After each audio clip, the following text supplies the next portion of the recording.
Assalamualaikum warahmatullahi wabarakatuh. Saya Farah Anissa Maulidia, NIM 119. Hari ini saya akan melakukan wawancara tentang pentingnya melihat atau memantau pendidikan minat dan bakat pada anak. Sini saya bersama narasumber selaku wali murid dengan Bapak Amin. Tolong.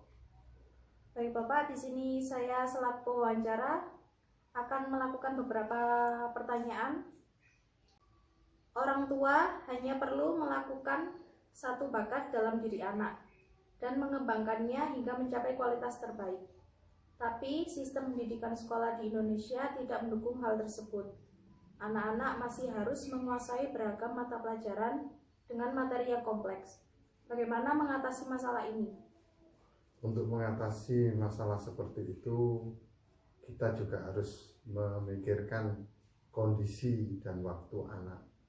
Dan untuk saat ini semua informasi yang bisa didapatkan bisa melalui media sosial, baik dari YouTube atau internet dan sebagainya, itu bisa diakses dari itu. Sebab kenapa? Dari kita orang tua tidak bisa mengawasi anak 100%, dan juga kita tidak bisa mengekang waktu anak. Seyogianya kita hanya bisa mengarahkan gimana caranya anak itu bisa memilah dan memilih apa-apa yang bisa diambil dari media sosial tersebut.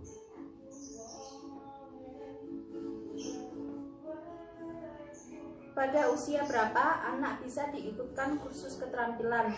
Beragam penelitian menyatakan semakin dini semakin baik. Tapi dalam usia yang terlalu dini, orang tua belum mengetahui di mana minat dan bakat pada anak. Bagaimana jika sudah dikhususkan, tetapi bakatnya tidak dalam bidang tersebut? Untuk mengenai bakat, orang tua hanya bisa mengarahkan gimana yang terbaik, dan hasil hanya kita pasrahkan kepada Allah Subhanahu wa Ta'ala. Itu saja. Lalu orang tua khawatir jika masa depan anak tidak terjamin secara finansial. Tapi bagaimana jika anak memiliki minat dan bakat dalam bidang yang tidak populer, serta dipandang banyak orang sulit mencari uang di sana? Yang tadi sudah saya katakan, apapun minat dan bakat anak, kita sebagai orang tua hanya bisa mendukung kebutuhan anak, fasilitas, semuanya harus kita dukung demi kemajuan anak tersebut untuk bisa mengembangkan bakat dan potensi anak. Maka dari itu kami sebagai orang tua hanya bisa menyiapkan apapun keperluan yang harus kita dukung dengan potensial dan finansial, itu harus kita dukung. Untuk selanjutnya yang tadi saya katakan itu, untuk hasil akhir tetap kita pasrahkan pada Tuhan Yang Maha Kuasa. Kemudian, bagaimana jika sebuah bakat bisa muncul dalam diri anak? Apakah bakat itu turunan dari orang tua atau bentukan dari lingkungan? Semua informasi dari media sosial dan telekomunikasi sekarang sudah canggih. Kita tidak perlu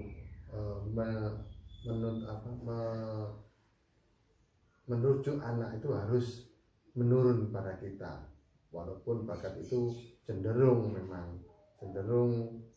banyak keturunan atau dari lingkungan. Yang penting apapun bakat itu orang tua wajib mengarahkan supaya apa? Semua teknologi sekarang harus kita pantau. Banyak sekali sekarang itu informasi-informasi yang membuat anak itu pola pikirnya itu jauh dari perkiraan kita. Kita hanya bisa memberikan masukan dan juga mengawasi. Terakhir Bapak, apakah mungkin jika seorang anak berminat dalam satu bidang, tapi ia tidak berbakat dalam bidang tersebut?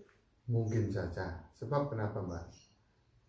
Anak itu kalau tidak anak itu minat tapi kita tidak mengarahkan juga percuma. Ataupun sama sebaliknya, jika anak itu minat dalam bidang tersebut, tetapi orang tua tidak mendukung, ya juga tidak bisa diterima, ataupun anak itu tidak akan menjadi orang di bidang tersebut.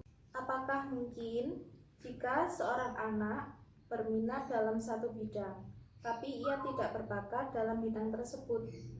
Mungkin saja, sebab anak tersebut sekarang juga bisa belajar melalui internet dan lain sebagainya.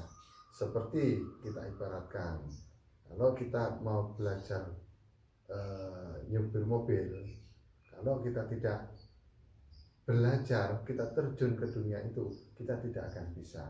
Sama seperti kita menerjuni bakat tersebut.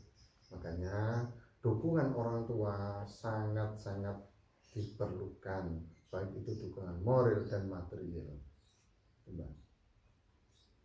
Sekian wawancara kali ini. Terima kasih untuk Bapak Amin telah membantu saya untuk menyelesaikan tugas ini. Wassalamualaikum warahmatullahi wabarakatuh.